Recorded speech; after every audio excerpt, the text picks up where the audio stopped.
बणरे निया लगाई वन विभाग पक्षर 2 गिरफ। गजपति जिला आर उदयगिरी ब्लॉक अंतर्गत पारिभेटा ग्रामस्थित जंगल रे बेआईन जंगल सफा करी निया लगाइबा बेले वन विभाग पक्षर 2 जन को गिरफ करथिबा सूचना रही। गिरफ 2 जन हेले पारिभेटा ग्रामर तामस भूया जेम्स बड़रईत।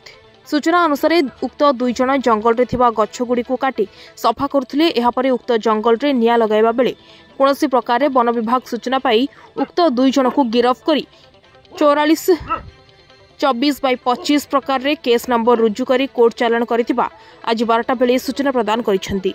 एई चढ़ाउटी वनांचल अधिकारी उमाशंकर बिसोईଙ୍କ तत्वावधान रे फॉरेस्टर संतोष साहू, विजय महाराणा, मजेश सबर, फॉरेस्ट गार्ड प्रियंका दलबेहरा और पारा स्टाफ माने एही चढ़ाउ करथिले।